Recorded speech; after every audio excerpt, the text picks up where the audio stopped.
उपराष्ट्रपति एम वेंकैया नायडू ने कोरोना महामारी के दौरान आयुर्वेद के लिए उभरते अवसरों पर अंतर्राष्ट्रीय सम्मेलन का उद्घाटन किया। उपराष्ट्रपति ने कहा कि आयुर्वेद सिर्फ चिकित्सा प्रणाली नहीं है, बल्कि ये जीवन दर्शन है। उपराष्ट्रपति ने कहा कि आयुर्वेद सिर्फ चिकित्सा प्रणाली नहीं है, बल्कि ये जीवन दर्शन है। सम्मेलन के दौरान कोरोना काल में कैसे आयुर्वेद रोग प्रतिरोधक क्षमता को बढ़ा सकता है, इस पर चर्चा हुई। उपराष्ट्रपति एम वेंकैया नायडू ने कहा कि आयुर्वेद हजारों सालों से भारतीय परंपरा में रचा बसा है। उपराष्ट्रपति ने कहा कि भारत प्राचीन पारंपरिक औषधि प्रणालियों को अपनाकर अपने जीवन में बदलाव ला सकता है। उपराष्ट्रपति ने कहा कि पारंपरिक औषधि प्रणालियों में अनुसंधान आधारित सुधारों की दिशा में काम होना चाहिए। उन्होंने कहा कि आयुर्वेद को अनुसंधान के जरिए मजबूत बनाने की जरूरत है। उपराष्ट्रपति ने कहा कि आज की भागदौड़ भरी जिंदगी में अगर हम अपने जीवन शैली में बदलाव लाएं तो काफी समस्याएं दूर हो जाएंगी। Vaisheshika and the school of logic named as Nyaya. The Charaka Samhita, the Susruta Samhita, and the Ashtanga Hridaya are the other texts that contain a wealth of knowledge about Ayurveda. The mantras in the Atharva Veda are a treasure trove of information regarding herbs, metals, medicines, diseases, and treatments. They speak of the astounding properties and the powers that plants possess to cure diseases. This is a nature's gift. The therapeutic principles of Ayurveda focus on Prakriti, that is nature, and Tridoshas. These principles propound that every individual has unique constitution and responds differently to treatment and medication.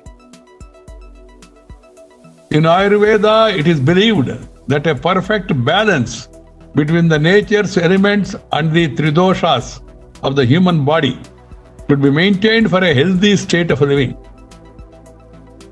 The practice of Ayurveda has been documented in hundreds of classical treatises written in Sanskrit as well as in several other Indian native languages. Ayurveda has an uninterrupted history of providing primary and even tertiary health care service to vast populations of India during the past several centuries. It enjoyed the patronage of a number of rulers in ancient India. The Mauryan state is said to have given Ayurveda an institutional base initiated by the exigencies of trade, commerce, and agriculture. Today, Ayurveda is recognized globally as a benign healthcare science with healing and wellness capabilities. It is not just a system of medicine, it is also a philosophy of life. It perceives humans as an integral part of nature. It entails a holistic way of life where individuals are in harmony with themselves and with the world that surrounds them. Its approach to health and wellness is firmly rooted in the unique Indian philosophy of life. My dear sisters and brothers, today the whole world is in the throes of an unprecedented pandemic. A global shutdown of the scale and proportion that we are witnessing today is perhaps the first in our history. Its socio-economic impacts are unimaginable. It has changed every facet of our life, including the way we eat, work, travel, and interact with people. It has severely impacted the economies and various businesses world over. At this critical inflection point, we must introspect as to how India can emerge as a winner post this formidable crisis. A lot will depend upon successfully arresting the spread of this infection, boosting the ability of the body to resist disease and build immunity through natural remedies prescribed in Ayurveda. They will go a long way in combating the virus. Ayurveda's extensive knowledge based on preventive care is based on the concept of Dinacharya, the daily regimes, and Ritucharya, what we do in our daily life and what we do in which season, Ritu. Seasonal regimes to maintain healthy life. Winter, summer, what to eat, what not to eat, what to take, what not to take. Everything has been well said by our forefathers. The grandmothers, the grandfathers' knowledge, which of late we started neglecting, is very useful because they got it from their grandparents and they got it from their grandparents. Thousands of years of knowledge it passed on. We must see to it that we must promote Ayurveda through remedies as simple as the enhanced use of spices like turmeric, cumin, coriander, and garlic in cooking, drinking herbal tea made from tea or whatever you call, made from tulsi, cinnamon, black pepper, dry ginger, raisins and jaggery can strengthen the immune system. It is proven. Daily practice of yoga, especially pranayama, and meditation for at least 30 minutes as advised by the Ministry of Ayush will also boost general health and wellness. Yoga, I always say, is not connected to one particular religious belief alone. It's an ancient art and science given by our forefathers again, which is being welcomed and practiced and promoted worldwide. I'm happy to note that in recognition of the disease prevention capabilities of Ayurveda, initiatives like Ayur Shield are being launched by the government of Kerala in cooperation with the CIA as an extension of Ayur Raksha Clinic. Very good idea.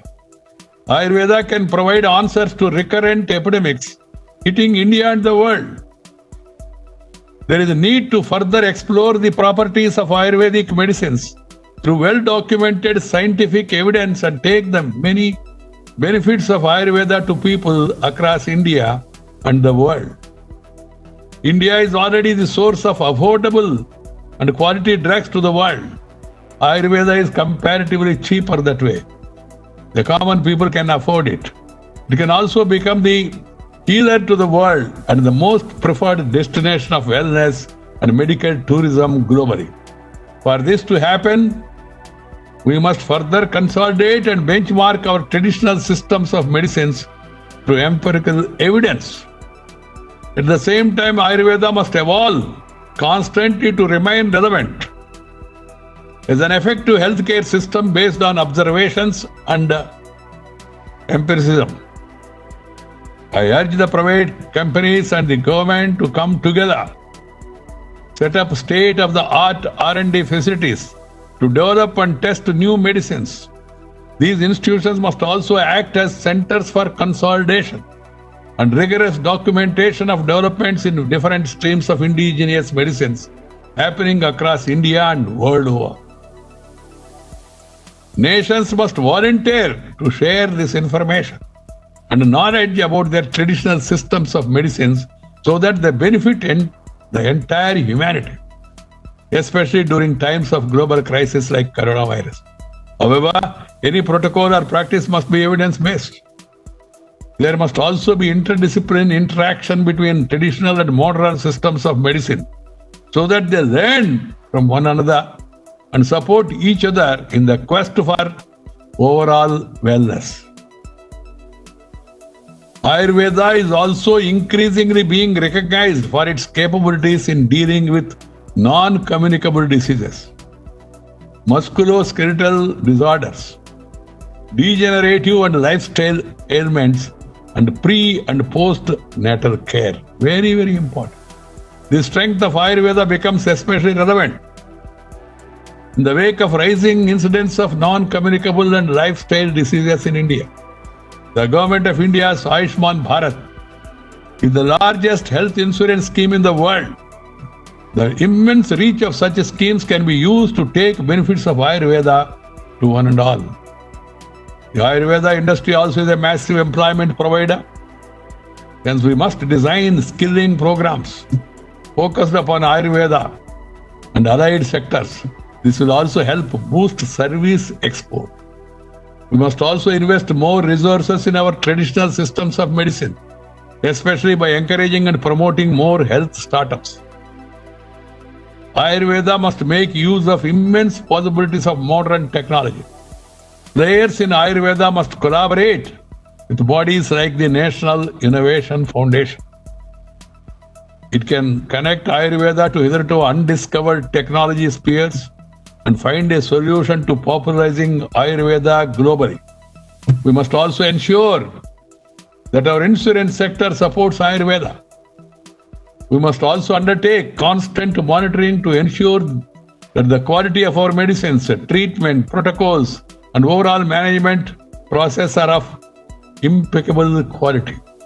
Indian civilization has always played a very important role. It has always prayed for the well-being of the entire world. The Sanat Chanti mantra from the Rodaranyaka Upanishad exhorts Sarve Bhavantu Sukhinaha, Sarve Santu Niramayaha, meaning may all be happy, may all be free from diseases. What is mantra? It's a prayer. It's a belief. I am hopeful that this global Ayurveda summit will be a step in the right direction towards meeting this goal of well-being of the entire humanity. On this note, I am very happy to declare the 4th edition of the Global Ayurveda Summit open. I am hopeful that this summit will witness informed discussions, spirited debates, and meaningful deliberations, and will lead to strengthening of the science and practice of Ayurveda both in India and the world. My dear friends, we must all focus on two important factors. Do not think about using this, that, and all for developing immunity in the wake of COVID or in the background of any disease. We must think in the larger terms of wellness of the individual, right from the young age. Everyone must practice and promote healthy lifestyle. Lifestyle is very, very important. Later, repenting has become the new style. No, we must tell our youngsters, our children, to follow a good, healthy lifestyle. The second one is good food habits. Healthy, proteinous food habits, which are again bestowed upon us by our forefathers. If you can follow these two, the rest will be taken care. All these systems, either Ayurveda, homeopathy, allopathy, all these things will come to your rescue for curing, for giving you remedies. But these two things, lifestyle and good food habits, will make you healthy. If you are healthy, you can become wealthy. But if you are wealthy, there is no guarantee you will be healthy. This has to be understood by one and all. And not only that, you are contributing to the wellness of the humanity by maintaining good habits. Because you know, this one is spreading to one person to another person. That is the belief so far. And then if you have the immunity, it will not come to you. A body which has got all the immunes says you are unwelcome. So it will be moving around. And then wherever it finds a person who is really can be really occupied with this, it will enter that body. And added to this, we must also follow the age-old practice of spiritual. Spiritual is not this religion or that religion. Praying the God, of your choice, and having mental stability, which can give you confidence. The other ones give you health, and this will give you confidence. Confidence is another thing which is very much required now, because we're all seeing anxiety, fear is proving to be more fatal than the disease. So how to overcome the fear? One is confidence, of course, that there is medicines and all are available. Why we are all waiting for a vaccine? To get that confidence. Nobody knows which vaccine is really going to be useful curing your problem. But still, some confidence. And second is, as I told you, mind stability will improve your ability. And then it will give you noble thoughts.